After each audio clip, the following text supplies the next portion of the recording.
Bonjour, je vous retrouve aujourd'hui avec un nouveau tuto vidéo pour les ateliers de Karine.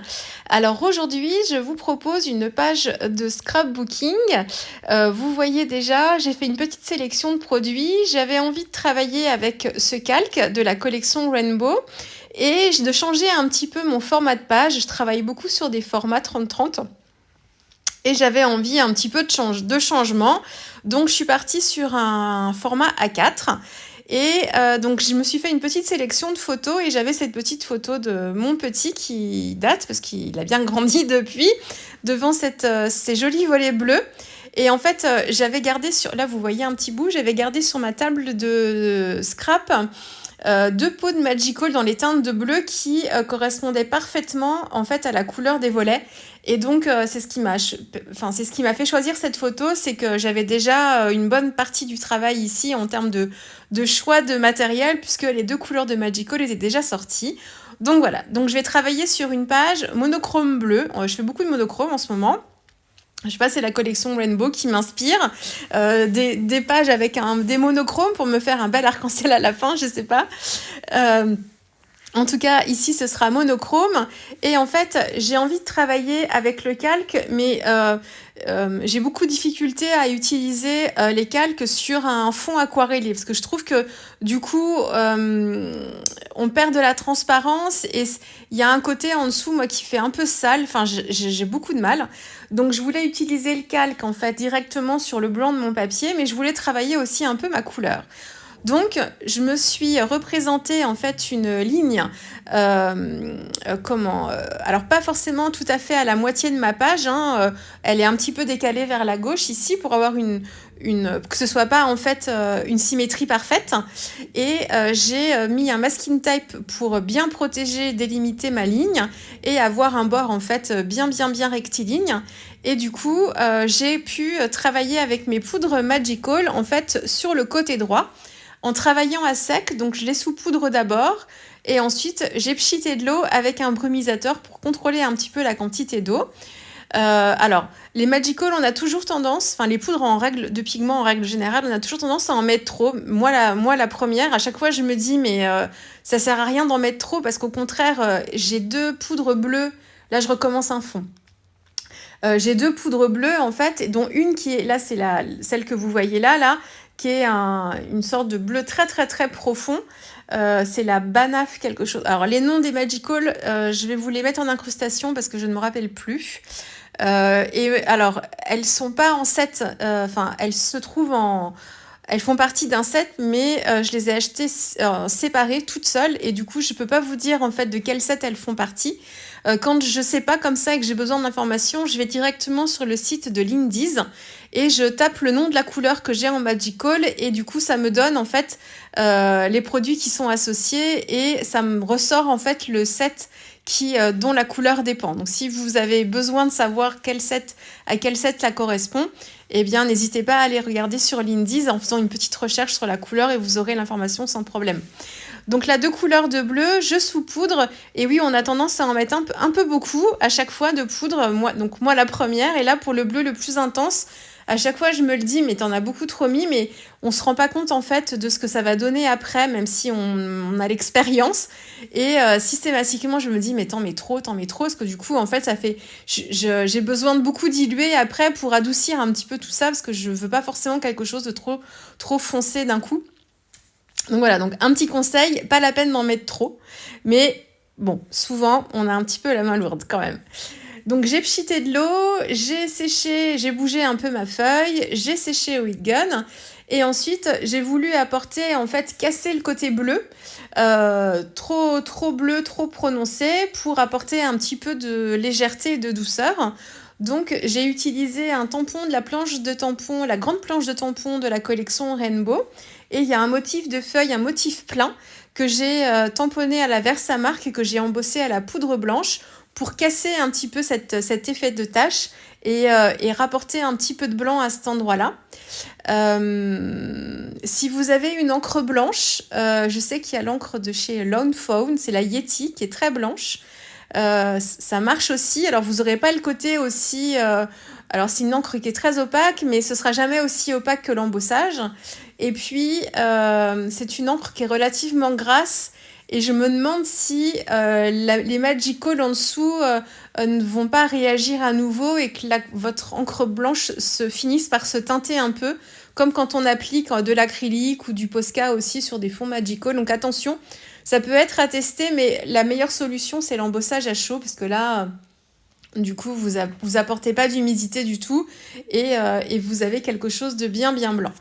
J'ai déchiré mon calque pour pouvoir le mettre sur la partie gauche et garder un petit peu de blanc du papier et pas avoir quelque chose, rappeler un petit peu l'effet de tache en fait de la partie droite, hein, pas avoir quelque chose de trop plein.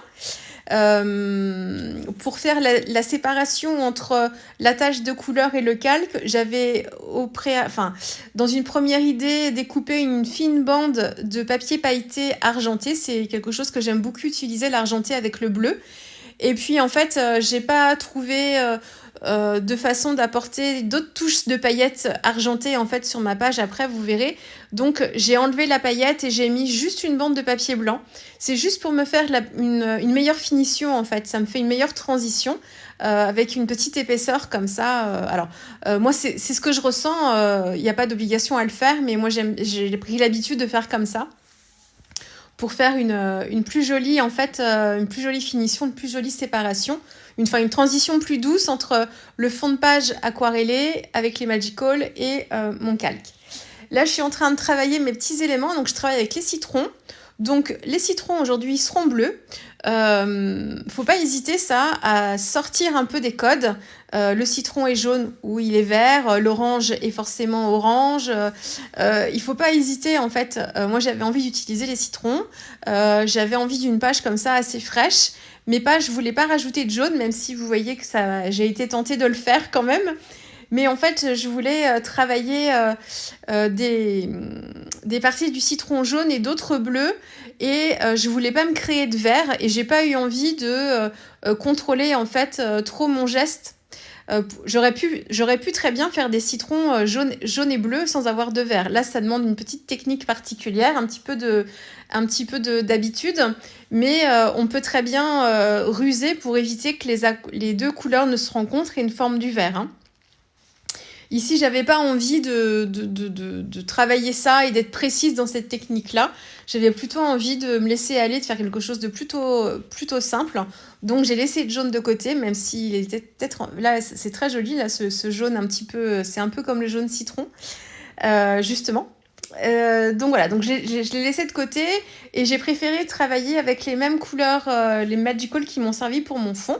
Donc là, je m'en sers en version aquarelle, c'est-à-dire que je saupoudre dans ma petite palette en fait un petit peu de poudre. J'active avec de l'eau et ça me fait en fait une encre liquide, donc assortie à la couleur de mon fond. Et je viens mettre en couleur en fait les citrons. Donc là, de façon très très simple, je vais pas utiliser en fait le motif du tampon d'un seul bloc. Je vais détourer pour utiliser la partie où on voit le citron entier à certains endroits et juste les rondelles à d'autres endroits. Je veux pas les feuilles en fait. Et je veux vraiment le dissocier et je le décortique pour pouvoir l'utiliser un petit peu comme je le souhaite après sur ma page pour la composition. Pour travailler la rondelle de citron, c'est pareil, je travaille sur quelque chose d'assez simple. Je fais en fait des petits coups de pinceau, des petits traits de pinceau qui partent du cœur de la rondelle de citron vers les extérieurs, mais sans recouvrir l'intégralité de l'intérieur de ma tranchette. Et par contre, je me concentre un tout petit peu plus sur l'écorce en fait du citron, en travaillant en fait avec un petit liseré bleu, donc sur un mélange assez peu dilué, et je viens flouter ensuite l'ensemble pour adoucir les contours et créer un petit dégradé comme ça. Alors le motif est pas très grand, donc là il faut être assez précis, mais ça se fait plutôt bien. Alors je cherche pas un fondu non plus extrêmement travaillé, c'est juste une suggestion. Donc travailler un léger petit dégradé, et ensuite quand j'ai fait ce premier travail là, je reviens avec un mélange un petit peu moins dilué et un pinceau fin, et je viens faire le contour du citron pour apporter une couleur un petit peu plus foncée et vraiment matérialiser. Quand on coupe la rondelle de citron, on a les extérieurs qui sont plutôt foncés, et plus on se rapproche en fait de la pulpe et plus ça devient blanc. Donc j'ai fait le même travail sur plusieurs motifs de tampons. J'ai fait mon petit détourage et puis ensuite je vais travailler ma mise en page. Là, vous me voyez, donc j'ai enlevé la bande à paillettes et j'ai mis une bande de papier blanc. Donc là, je travaille sur un papier Weissen Creative, c'est le Florence Watercolor Smooth White, qui est le papier que je préfère quand je travaille mes poudres dessus. Il est très très blanc, assez épais, il fait 300 grammes. Je crois, si c'est pas plus, bon, je pense pas qu'il fasse plus de 300 quand même, enfin minimum 300 grammes. Il se tient très très bien et les poudres réagissent très très bien dessus. C'est vraiment mon papier préféré pour les poudres Magical. J'avais refait un fond avec les mêmes poudres sur lequel j'ai tamponné à la Versamark l'épaula que j'ai embossé avec de la poudre blanche pour rester dans ce combo bleu-blanc. Ma petite photo, alors j'ai évidé l'un des polas pour mettre la photo derrière et ça cassait tout le charme de la photo parce qu'en fait on a l'effet de la porte et un tour blanc tout autour et en fait dans le pola ça rendait plus rien du tout, donc j'ai gardé mon idée de pola, j'ai remis l'intérieur que j'avais évidé dedans dans le pola et je me suis servi en fait de mes 2 polas comme d'embellissement pour faire ressortir ma photo. J'ai pris un calque, donc c'était un die cut calque avec un petit appareil photo que j'ai pas voulu laisser comme ça parce que là encore l'effet de transparence sur un fond en fait déjà travaillé ça me dérange, enfin je suis pas à l'aise. Donc en fait je l'ai juste agrafé sur une chute de papier blanc et j'ai détouré en fait mon motif, donc avec le papier blanc en dessous pour me créer un fond. Et vous voyez là j'ai quand même une légèreté avec le calque, mais je laisse sur un fond blanc. Donc voilà, comme si j'avais doublé mon die cut. Et du coup, ça me convient mieux comme ça. Donc j'aime bien utiliser mes calques comme ça. Ça me permet de pouvoir les placer, de garder vraiment cet effet de transparence qui est intéressant dans les die cut calques, mais de le faire bien ressortir en fait quand j'ai un fond qui est déjà bien chargé. Autrement, j'aurais tendance à les utiliser sur une page sur les parties blanches de ma page pour être plus à l'aise. Là encore, c'est mon ressenti personnel. Complètement. Là, je suis en train de positionner mes petits éléments. Donc, j'ai fait aussi des tamponnages des petites feuilles. Donc là, c'est toujours la même grande planche de tampons avec les citrons. Vous avez les abricots. Enfin, voilà, il y a plein de motifs. Le pola, lui, fait partie d'une autre planche de tampons avec plein. Donc, il y a un pola, il y a des carrés avec des textes aussi à l'intérieur. Donc, les petites feuilles et que je laisse en blanc. Et voilà, et je travaille ma composition comme ça. Et puis du coup, je trouvais que ça manquait d'éléments en fait à droite et à gauche. Alors, je travaille beaucoup en diagonale, moi, vous savez. Donc, c'est souvent que je viens habiller en fait avec une dissymétrie. Souvent, je travaille vraiment en haut à droite et en bas à gauche, souvent dans mes mises en page. Et là, on est en bas à droite et en haut à gauche pour conserver comme ça le sens de lecture. Et j'ai un travail d'embellissement comme ça qui est assez central toujours, qui descend un petit peu avec certains éléments. Donc voilà, donc je rappelle un petit peu la verticalité de ma page. Et je travaille à droite et à gauche pour éviter que ce soit enfin, on garde la verticalité, mais on n'est pas complètement en fait sur la même ligne. Ce qui peut être très bien aussi, je le redis, hein. Il n'y a pas de règle du tout, mais moi, c'est vrai que c'est dans mes petites habitudes. Donc, je travaille à droite et à gauche avec une rondelle de citron coupée en 2. Et j'ai retravaillé, en fait, un petit peu le fond de page avec 2 rondelles de citron tamponnées avec une encre noire pour travailler un petit peu plus et qu'on n'ait pas juste les rondelles de citron colorées comme ça, une de chaque côté. Voilà, que ça fasse partie d'un petit ensemble d'embellissement. Je roulotte un petit peu le calque pour donner un petit peu d'épaisseur et puis je l'ai déchiré même à un endroit au niveau du citron en haut à gauche pour travailler un petit peu, donner un petit peu plus de matière et de détails. J'avais utilisé une agrafe pour coller mon mon die cut calque appareil photo. Donc du coup j'ai rappelé le côté métal avec des agrafes pour maintenir mes 2 tranches, enfin ma tranche de citron coupée en 2, en bas à droite, en haut à gauche. Voilà, pas nécessaire de le faire. J'aurais pu très bien laisser juste l'appareil photo agrafé. On peut le coller aussi avec un petit peu de colle. Alors, la colle peut se voir. Là, moi, j'utilise des petites bandelettes de double face. En fait, j'ai un dérouleur de scotch qui fait des petites lamelles. Et en fait, quand j'utilise ce dérouleur sur des calques plutôt blancs et sur un papier blanc, en fait, ils sont plutôt invisibles. C'est pas toujours le cas sur des fonds colorés, par contre. Donc voilà, on n'est pas obligé d'utiliser non plus une agrafeuse pour ça. My Boy est un die cut de la collection Rainbow. Ce sont que des produits Rainbow ici que vous retrouvez. Et je l'ai maté en fait sur une chute de fond bleu qui m'avait servi à faire les polars. Et j'ai fait des gouttes de Posca noir pour apporter un tout petit peu de contraste, comme j'ai pas mal de blanc quand même sur cette page, pour apporter un tout petit peu de contraste.